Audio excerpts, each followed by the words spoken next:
Welcome back here at the World Economic Forum in Davos, Switzerland. Joining me now is the Chairman and CEO of Bank of America, Brian Moynihan. Brian, great to see you. Thanks for being with us. It's great to be here in this beautiful place again. It really is. Before you left, you actually had your team you changed some numbers in terms of expectations for the economy. I want to get right into it. You actually raised your estimates for GDP. Tell us about that. What's behind that move? So what's behind that move is a belief that there's more good things happening in the U.S. economy in 26 than there was in the early part of 25, so grow faster. So we moved from 2.6% for 26 to 2.8%, which is far above the general consensus. It is a bullish view by our research team, but the more important part is what we see our clients doing. And you're seeing spending in the first couple weeks of January actually pick up a little bit from December. So you saw it around Thanksgiving strong, flattened out a little bit in the period right after Thanksgiving, kicked back into December, and now it's kicking off of that. So that's good news. And in credit availability, the charge-offs and delinquencies for us and our peers announced in earnings last week, all good. And so the credit's there, the earnings power is there, and the economy's set up to grow well next year. 2.8% is among the highest on the street. So President Trump signed into law the big, beautiful bill. There are a lot of things in there that are going to be very impactful for business, right, like the depreciation and the no tax on tips and Social Security, et cetera. What are you hearing from your small business clients? You're the biggest banker for small and mid-cap businesses. What are they telling you? So the interesting part is, I think, the tax bill finalization, because a lot of it happens this year, people weren't thinking about it last year, but it's coming. So there's tax returns, several billions of dollars in our client base we think will come in. Small businesses benefit by it. The depreciation, all those are good things to help lift. And that's one of the reasons why our team keeps raising its estimates during 25, is they got, everybody talked about AI spending all year long, but people were forgetting the rest of America was getting some benefits out of the tax bill. Our small business customers are telling us they're fine. They figured out the tariffs. They figured out things. They still want to make sure the employee base stays stable, and I think that's working itself through. And I think that's the piece that was a little more hard for them to figure out as we went through the fourth quarter. But it seems like settling in. So they're hiring more people, and they feel good. We've talked a lot about AI in the past, and I want to get your take on that, because I feel like there's a real worry that AI is replacing jobs already. We're seeing a number of companies, have AI efficiencies. What is your plan in terms of AI to ensure that you've got job creation along with AI efficiencies? This year, we hired 20,000 people outside our company into our company, including 2,000 summer teammates and 2,000 permanent kids out of school. So we hire a lot of people. And by the way, the headcount from the beginning of the year to the end of the year was flat. So that's just a natural turnover, people retiring, people leaving us for other companies. And so we're a great employer. I think people overstate the binary effect of this. It's going to take longer. We've been applying technology across all industries for years. That's why we give a better and better deal to our customers and clients, is we keep taking out cost. And so I think what will happen is headcount will be more neutral, frankly, as it was this year, but we'll be adding people and putting people in, go out and generate revenue and pulling people out of processes. And AI is different. It goes to parts of the company that heretofore it hasn't gone to, in terms of like finance teams or accounting teams. And so that will work through. But we got to manage our headcount. 3 or 4 years ago, we were managing our headcount carefully, so we'd be where we are now. Well, look, you've been ahead of the game in terms of technology for a long time. We've been talking about Erica for years. It's doing really well. How much do you spend on technology? How much of that is AI relative to other things like just, your Erica program? Yeah, so it's about $14 billion, about $4.5–5 billion on code every year. And a lot of it, there's a big chunk of that this year, 26, is towards AI.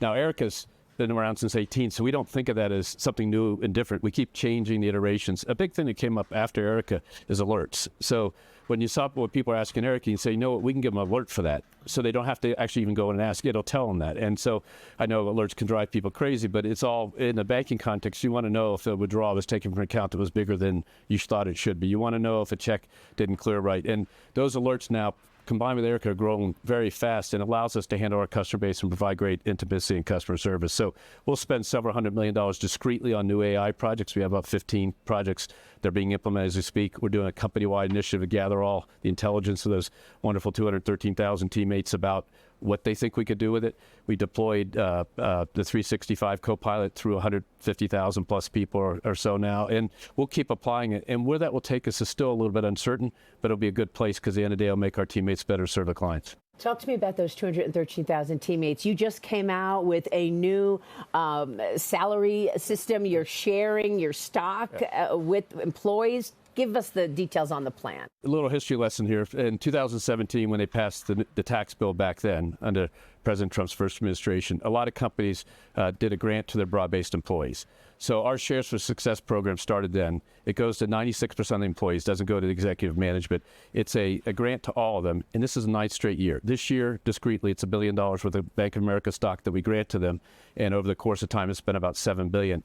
What is interesting is a tax bill, the big beautiful bill coming effective, preserves our knowledge that that tax rate's not going to change, and therefore we kept the tax rate's been pretty consistent. Each year we've been able to make enough money for the shareholders. We made $30 billion plus after tax, et cetera, and we were able to deliver that to that broad base of employees. It makes them feel like owners. It makes them have that interest, and by the way, it provides a great, as the share price keeps rising, it provides a great economic benefit to them. Do you want to see those codified further? So that when the next president is in place, things stay stable and you can keep these kinds of programs in place? That's why I think some of the stuff that's in the bill this time is codifying a tax rate. Now, people can change it, but you want these things to be consistent. We are making investments, even a company that's less sort of capital intensive. We put up data farms. You know, we have 35 data centers. We put up buildings. We build branches. Those things you want to know with certainty what the depreciation schedule, how you can make it work, and how you can make it economically. In the software development we do, and things like that. So having certainty in the tax bill is very critical for business to be able to make that long-term plans. Very few businesses do something and complete it within a year. It takes time to implement all this. One of the policies that the president spoke about last week before we came was this policy, a proposal to cap credit card rates at 10% for at least a year. What's the impact on Bank of America? So that we don't know, nothing's come out officially. There's been statements.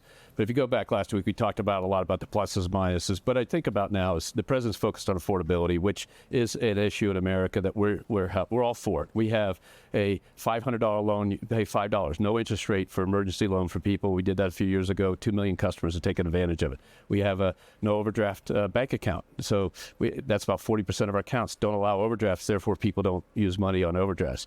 We took our overdraft policies from $35 to $10. We have a great home loan program. We have a no frills credit card. It's higher than 10%, but it's much lower than the regular rates. So there's a lot of things you can do in affordability, and we're all for that. What we're listening is what they really want out of this, and then we can try to figure out how to work with them, help. We are talking to them saying, you know, be careful about all the pluses and minuses, but if there's something we can do to help you, we'll work on it. But it is a big deal to cap rate. This is a good business for us, but we provide 35, 40 million credit card holders ability to go out and buy. So in that spending data is, you know, about 25% of it credit and debit cards, and a lion's share of that credit cards. It's a core way America conducts their commerce. So I think keeping that in play is good for spending too. But keeping it in play at a lower rate is better for customers too.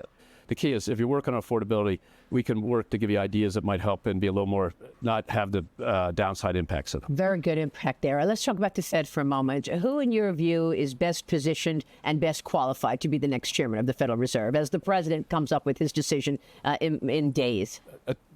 He's had a list of candidates he's talked about for, 3 months now. The seriousness when you step into a job like that about monetary policy in particular, it's a man of leadership you take. And I've seen different people get into it, and different people have made judgments across time that were good or bad. By the way, central bankers around the world. But in the end of the day, they all take it very seriously because it's a very serious job.